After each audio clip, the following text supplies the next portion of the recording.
Welcome to Issues That Matter. I'm Cynthia Pooler. My guest today is Howie Hawkins, and Howie and I are going to talk about the 2024 presidential election. So, as of right now, Howie, what do you think?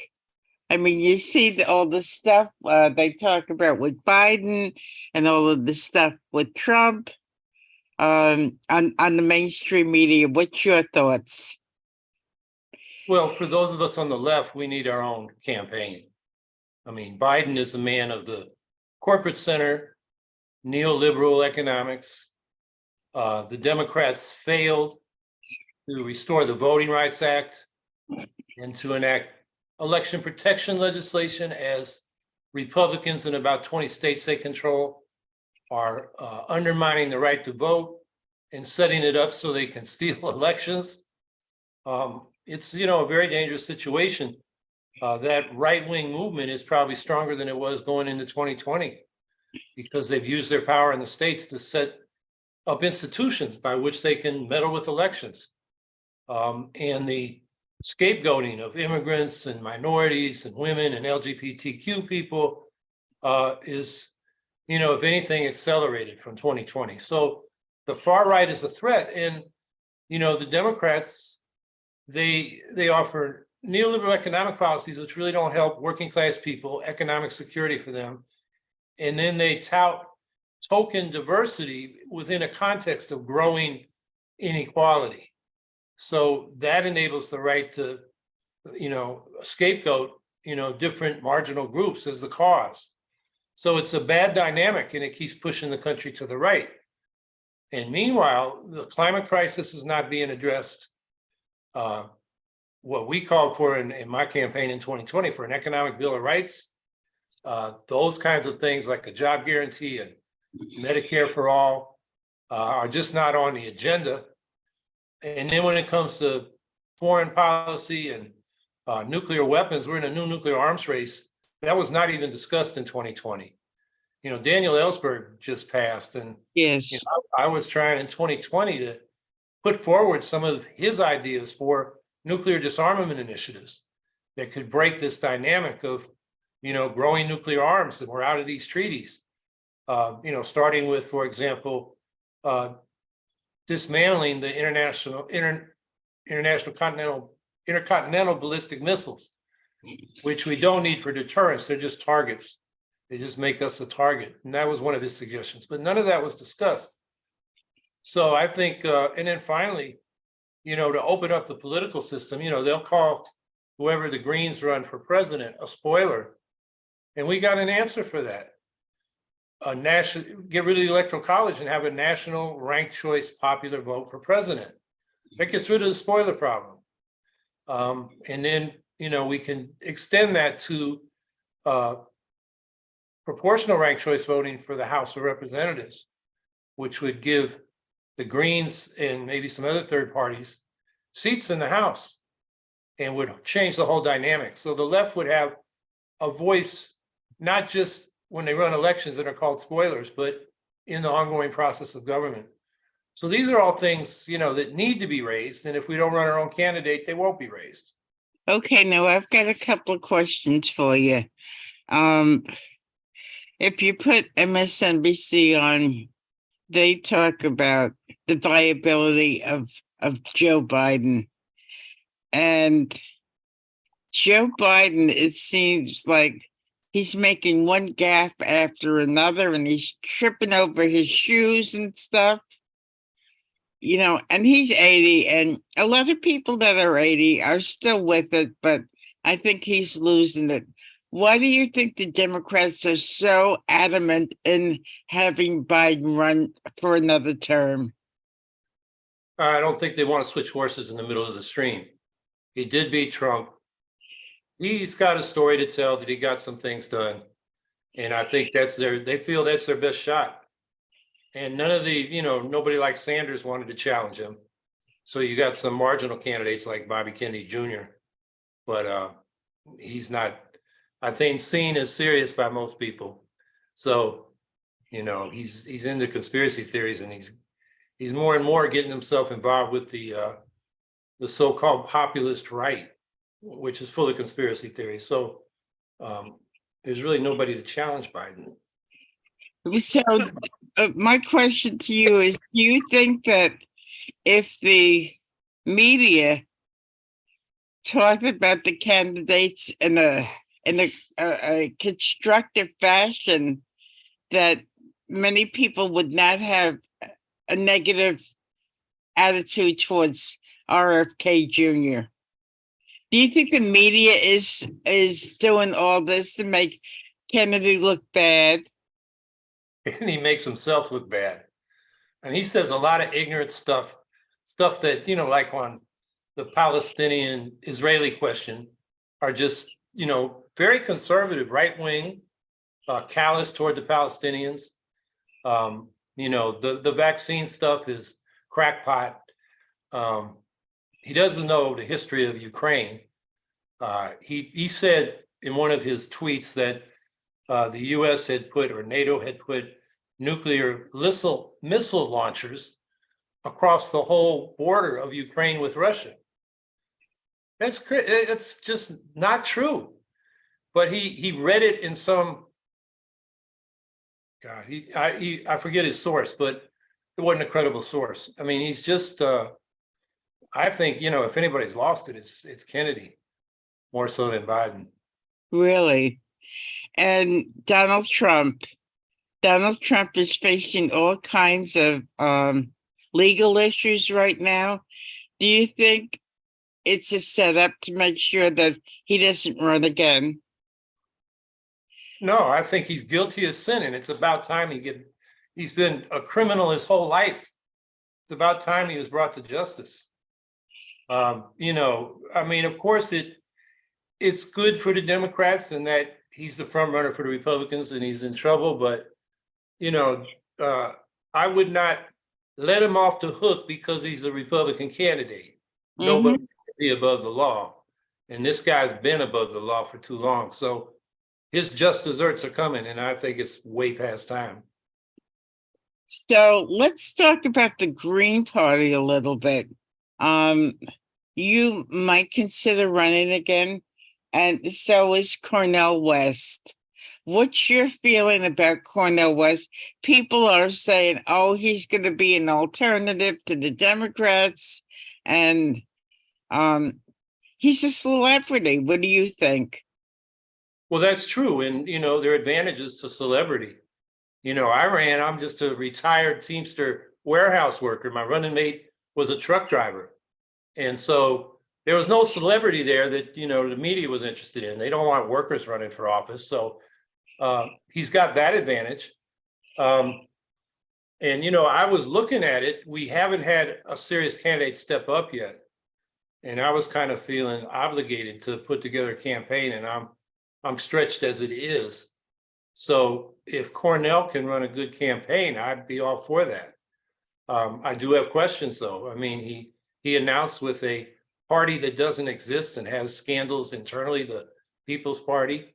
And in about a week, he realized he had to go to the Green Party if he wanted to be on the ballot and actually have some people on the ground to work for his campaign. So, that was an improvement, but it didn't show good judgment to, come out with the People's Party.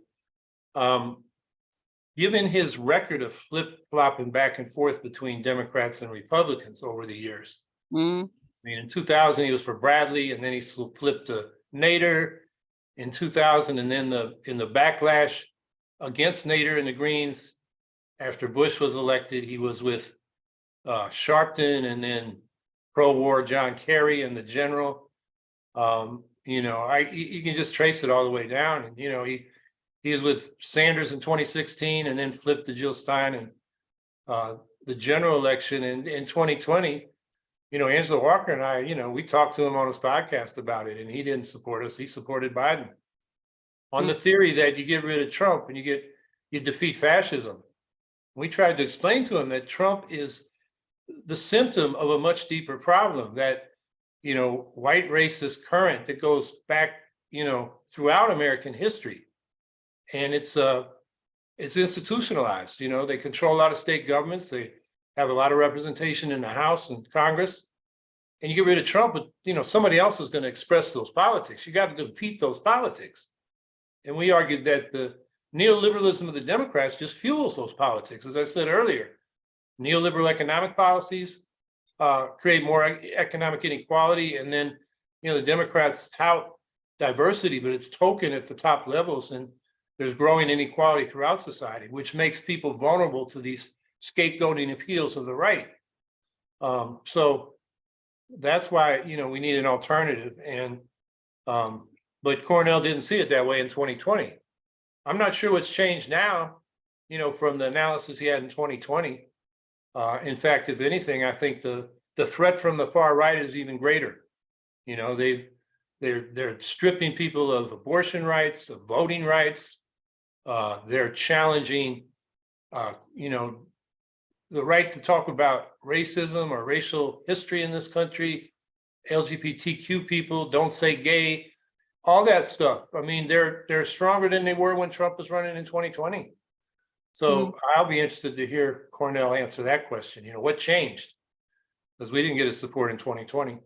So I have questions about it, but on the other hand, the Greens could do worse than Cornell West.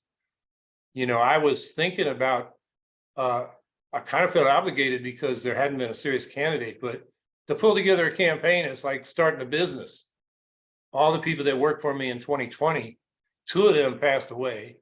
The rest are tied up in family and work commitments. So I'd have to build a whole new team.